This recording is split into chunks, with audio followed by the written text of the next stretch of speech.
Hello dear student, आज की video में हम लोग एसिड बेस एंड सॉल्ट का लास्ट टॉपिक पढ़ने वाले हैं जो कि है वाटर ऑफ क्रिस्टलाइजेशन। यानी इस वीडियो में हम लोग पढ़ेंगे कि वाटर ऑफ क्रिस्टलाइजेशन क्या होता है और साथ साथ हम लोग देखेंगे कि एक्टिविटी 2.15 में हमें क्या करना है। और सबसे मज़े की बात, आपके बोर्ड एग्ज़ाम में एक्टिविटी 2.15 से कई बार क्वेश्चन आए हैं, तो वीडियो को लास्ट तक देखिएगा। तो आइए शुरू करते हैं बिना किसी देरी किए। आपके एनसीईआरटी में एक हेडिंग दिया है, उसमें लिखा है कि और the crystals of salts really dry. कह रहा है कि जो सॉल्ट के क्रिस्टल होते हैं क्या वो सचमुच में ड्राई होते हैं।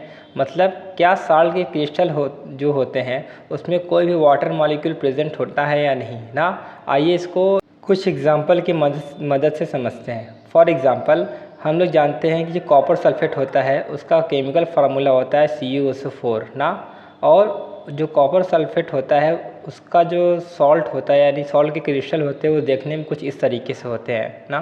तो देखने में ये तो क्रिस्टल ड्राई लग रहे हैं, मतलब कोई भी वाटर मॉलिक्यूल प्रेजेंट नहीं है ना, सॉलिड स्टेट में है। लेकिन जो आपका कॉपर सल्फेट का क्रिस्टल होता है इसके हर एक क्रिस्टल में आपका 5 वाटर मॉलिक्यूल प्रेजेंट होता है। हर फार्मूला यूनिट में 5 वाटर मॉलिक्यूल प्रेजेंट होता है। तो जब भी हम लोग कॉपर सल्फेट का केमिकल फार्मूला लिखेंगे तो वो एक्चुअल में होता है CuSO4.5H2O। तो कॉपर सल्फेट का क्रिस्टल देखने में तो ड्राई है लेकिन एक्चुअल में उसके सिंगल फार्मूला यूनिट में 5 वाटर मॉलिक्यूल प्रेजेंट होते हैं। और कलर की बात कर लेते हैं तो आपको देखने में लग ही रहा है कि जो कॉपर सल्फेट का क्रिस्टल होता है वो ब्लू कलर का होता है ना। ऐसे ही जो फेरस सल्फेट का केमिकल फार्मूला होता है वो होता है FeSO4। या तो फेरस सल्फेट कहिए या फिर आयरन सल्फेट कहिए, कोई भी प्रॉब्लम वाली बात नहीं है ना। तो फेरस सल्फेट का जो क्रिस्टल होता है देखने में कुछ इस तरीके से है ना। तो देखने में ये भी आपका ड्राई लग रहा है लेकिन फेरस सल्फेट के क्रिस्टल में 7 वाटर मॉलिक्यूल प्रेजेंट होते हैं। तो फेरस सल्फेट का जब हम लोग केमिकल फार्मूला लिखेंगे तो वो होगा FeSO4.7H2O। तो जो आपका फेरस सल्फेट क्रिस्टल होता है वो उसका कलर ग्रीन कलर होता है। ऐसे ही हम लोग जिप्सम के बारे में पढ़े हैं ना। तो जिप्सम का जो क्रिस्टल होता है वो देखने में कुछ इस तरीके से होता है, ग्रेस टाइप के। और जिप्सम का जो केमिकल फार्मूला होता है वो होता है CaSO4.2H2O। कैल्शियम सल्फेट के साथ 2 वाटर मॉलिक्यूल प्रेजेंट है। तो ये भी क्रिस्टल आपका देखने में ड्राई है लेकिन जिप्सम के सिंगल फार्मूला यूनिट में 2 वाटर मॉलिक्यूल प्रेजेंट होते हैं ना। तो इससे पता ये चलता है कि जो क्रिस्टल होते हैं वो एक्चुअल में देखने में ड्राई ज़रूर होते हैं लेकिन उसके फार्मूला यूनिट में यानी उसके केमिकल फार्मूला में कुछ न कुछ वाटर मॉलिक्यूल प्रेजेंट होते हैं। ऐसे ही हम लोगों ने पढ़ा है प्लास्टर ऑफ पेरिस जिसका केमिकल फार्मूला होता है CaSO4.5H2O। और वॉशिंग सोडा का हम लोगों ने केमिकल फार्मूला पढ़ा है Na2CO3.10H2O ना। तो प्लास्टर ऑफ पेरिस में एक फार्मूला यूनिट में वाटर का 1/2 फ्रैक्शन मॉलिक्यूल प्रेजेंट होता है और वॉशिंग सोडा में Na2CO3 के साथ 10 वाटर मॉलिक्यूल प्रेजेंट होते हैं ना। तो इन सब सॉल्ट के क्रिस्टल में कुछ न कुछ वाटर मॉलिक्यूल प्रेजेंट होता है। और एक बात और, प्लास्टर ऑफ पेरिस और वॉशिंग सोडा इन दोनों का एक कलर आपका वाइट होता है ना सॉल्ट के क्रिस्टल का। तो ये क्रिस्टल देखने में ड्राई होते हैं लेकिन एक्चुअल में कुछ न कुछ वाटर मॉलिक्यूल प्रेजेंट होते हैं ना। तो बहुत सारे ऐसे सॉल्ट भी होते हैं जिसके पास कोई वाटर मॉलिक्यूल नहीं होता। जैसे सोडियम क्लोराइड की बात कर ले, NaCl के पास कोई वाटर मॉलिक्यूल प्रेजेंट नहीं है, वह एक्चुअल में ड्राई है। लेकिन बहुत सारे ऐसे सॉल्ट अभी जो हम लोगों ने एग्जांपल पढ़ा देखने में तो ड्राई है लेकिन कुछ ना कुछ वाटर मॉलिक्यूल प्रेजेंट होता है। तो इससे पता ये चलता है कि सारे के सारे जो सॉल्ट के क्रिस्टल होते हैं वो ड्राई नहीं होते, उनमें कुछ न कुछ वाटर मॉलिक्यूल प्रेजेंट होता है। तो इतना सब कुछ जानने के बाद तो आइए अब देखते हैं वाटर ऑफ क्रिस्टलाइजेशन क्या होता है। तो इसको हम लोग डिफाइन करते हैं, it is the fixed number of water molecule present in one formula unit of a salt. कह रहा है कि सॉल्ट का जो एक फार्मूला यूनिट होता है, माने कि सॉल्ट का जो केमिकल फार्मूला होता है उसमें कुछ न कुछ वाटर मॉलिक्यूल आपका फिक्स नंबर में बाउंडेड होता है, प्रेजेंट होता है ना।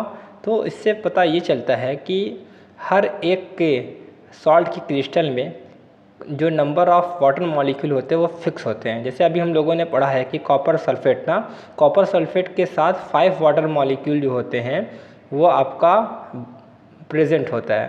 तो इसलिए कॉपर सल्फेट को हम लोग CuSO4.5H2O कहते हैं। तो कॉपर सल्फेट का वाटर ऑफ क्रिस्टलाइजेशन है 5 वाटर मॉलिक्यूल है, तो इसी को हम लोग वाटर ऑफ क्रिस्टलाइजेशन कहते हैं। जो भी आपका सॉल्ट है उसके फार्मूला यूनिट में जितने number of water molecule present होते हैं वही आपका वाटर ऑफ क्रिस्टलाइजेशन होता है। अब ये देखते हैं कि हाइड्रेटेड सॉल्ट क्या होता है। The salt which contain water of crystallization are called hydrated salt. कह रहा है कि ऐसे सॉल्ट जिसमें वाटर ऑफ क्रिस्टलाइजेशन पाया जाता है उसे हम लोग हाइड्रेटेड सॉल्ट कहते हैं। हाइड्रेटेड का यहाँ पर जो मतलब है वो वाटर मॉलिक्यूल्स है ना। तो जो CuSO4.5H2O है उसको हम लोग कॉपर सल्फेट कहेंगे, ये तो ठीक है। उसको और बेटर तरीके से हम लोग कह सकते हैं हाइड्रेटेड कॉपर सल्फेट। इससे पता ये चलता है कि जो कॉपर सल्फेट का क्रिस्टल है उसके साथ वाटर मॉलिक्यूल प्रेजेंट है, वो आपका ड्राई सॉल्ट नहीं है, आपका वाटर ऑफ क्रिस्टलाइजेशन उसमें पाया जाता है। ऐसे ही अगला है एनहाइड्रस सॉल्ट। क्या होता है एनहाइड्रस सॉल्ट? देखिए, जो आपका हाइड्रेटेड सॉल्ट होता है उस हाइड्रेटेड सॉल्ट में से वाटर ऑफ क्रिस्टलाइजेशन को रिमूव कर दें, यानी उस हाइड्रेटेड सॉल्ट से वाटर मॉलिक्यूल को अगर हम निकाल देंगे तो जो सॉल्ट बनेगा उससे बोलते हैं एनहाइड्रस सॉल्ट। मान लीजिए अभी हम लोगों ने देखा कॉपर सल्फेट के पास 5 वाटर मॉलिक्यूल प्रेजेंट है। अगर किसी प्रोसेस के थ्रू इसमें से 5 वाटर मॉलिक्यूल हम लोग निकाल देंगे तो उसका फार्मूला हो जाएगा CuSO4 ना। तो जो ये CuSO4 है इसमें वाटर मॉलिक्यूल निकल गया ना, तो इसे हम लोग कॉपर सल्फेट ना कह के एनहाइड्रेटेड कॉपर सल्फेट कहेंगे तो ज़्यादा बेटर है। तो अगर हाइड्रेटेड कॉपर सल्फेट कहेंगे इसका मतलब कॉपर सल्फेट के साथ 5 वाटर मॉलिक्यूल प्रेजेंट हैं। अगर हम लोग एनहाइड्रेटेड कॉपर सल्फेट कहेंगे तो इसका मतलब ये है कि कॉपर सल्फेट जो क्रिस्टल है उसमें से 5 वाटर मॉलिक्यूल रिमूव हो गए हैं। अब आइए हम लोग पढ़ते हैं एक्टिविटी 2.15 की तरफ। एक्टिविटी 2.15 क्या कहना चाहता है? वो कह रहा है कि what happen when blue colour copper sulphate crystal heated in a dry boiling tube. कह रहा है कि अगर हम ब्लू कलर के कॉपर सल्फेट क्रिस्टल को किसी टेस्ट ट्यूब में लेके हीट करेंगे तो क्या होगा ना। तो देखिए आपके NCERT में एक्टिविटी 2.15 के लिए ये आपका इमेज दिया गया होगा आपके बुक में ना। तो इस इमेज में क्या है थोड़ा इसको जानिए। तो देखिए इस इमेज में आपका टेस्ट ट्यूब दिया गया है ना। इस टेस्ट ट्यूब में हम लोगों ने कॉपर सल्फेट का क्रिस्टल कुछ ग्राम लिया हुआ है। अब इस कॉपर सल्फेट के क्रिस्टल को इस बर्नर की हेल्प से हम लोग हीट करेंगे तो क्या होगा। हम लोग जानते हैं, अभी हम लोगों ने पढ़ा है कि जो कॉपर सल्फेट का क्रिस्टल होता है वो ब्लू कलर का होता है कुछ इस तरीके से। अगर इसको हम जैसे ही बर्नर की हेल्प से हीट करते हैं ना, तो जो ब्लू कलर का कॉपर सल्फेट क्रिस्टल होता है वो आपका वाइट कलर के कॉपर सल्फेट क्रिस्टल में चेंज हो जाता है। फिर कहता है कि अगर इसे वाइट कलर के कॉपर सल्फेट क्रिस्टल में फिर से अगर हम वाटर ऐड करेंगे तो क्या होगा। तो जैसे ही वाइट कलर के कॉपर सल्फेट क्रिस्टल में हम लोग वाटर ऐड करते हैं तो हम लोग देखेंगे फिर से ये ब्लू होना स्टार्ट हो जाएगा ना। तो यही था आपके एक्टिविटी 2.15 में। तो आइए जानते हैं कि ऐसा क्यों होता है। तो देखिए जो ब्लू कलर का कॉपर सल्फेट क्रिस्टल होता है उसका फार्मूला हम लोगों ने पढ़ा है CuSO4.5H2O, यानी हाइड्रेटेड कॉपर सल्फेट जो होता है वो आपका ब्लू कलर का होता है। जैसे ही इसको हम लोग हीट करते हैं, हीट करने के बाद क्या होता है, जो कॉपर सल्फेट क्रिस्टल में 5 वाटर मॉलिक्यूल होते हैं वो आपका इवेपोरेट होकर निकल जाता है ना।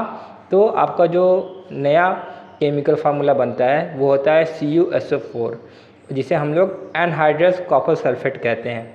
तो जब ब्लू कलर के हाइड्रेटेड कॉपर सल्फेट को हम लोग हीट करते हैं तो वो एनहाइड्रेट कॉपर सल्फेट बनता है, जिसका केमिकल फार्मूला होता है CuSO4। और जो आपका एनहाइड्रस कॉपर सल्फेट होता है वही वाइट कलर का होता है। तो कुछ समझ में आया कि नहीं? मतलब blue colour copper sulphate crystal में अगर वाटर प्रेजेंट है तो वो आपका ब्लू कलर के लिए रिस्पॉन्सिबल है। जैसे ही हीट करेंगे तो उसका वाटर मॉलिक्यूल निकल जाएगा और सिर्फ बचेगा CuSO4 जो कि वाइट कलर के लिए रिस्पॉन्सिबल होता है। तो पता ये चलता है कि कॉपर सल्फेट क्रिस्टल में अगर 5 वाटर मॉलिक्यूल प्रेजेंट है तो आपका ब्लू कलर का होगा, और इसी कॉपर सल्फेट की क्रिस्टल से अगर 5 वाटर मॉलिक्यूल निकाल देंगे तो आपका वाइट कलर का क्रिस्टल हो जाएगा। It means that hydrated copper sulfate are blue in color, whereas anhydrous copper sulfate are white in color। अब जब वाटर ऐड करेंगे तो फिर से ब्लू हो जाता है। क्यों? क्योंकि जब एनहाइड्रस कॉपर सल्फेट जो कि वाइट कलर का होता है, उसमें जैसे ही वाटर हम लोग ऐड करेंगे तो वो फिर से आपका हाइड्रेटेड कॉपर सल्फेट यानी कि CuSO4.5 वाटर मॉलिक्यूल प्रेजेंट हो जाते हैं, बना लेता है। तो इस वजह से वो फिर से ब्लू कलर अपीयर हो जाता है। तो आपके एग्ज़ाम में पूछता है कि कॉपर सल्फेट के क्रिस्टल को जब हम हीट करेंगे तो हमें क्या ऑब्जर्वेशन देखने को मिलेगा। तो क्या ऑब्जर्वेशन आप आंसर में लिखेंगे, कमेंट में करके बताइए।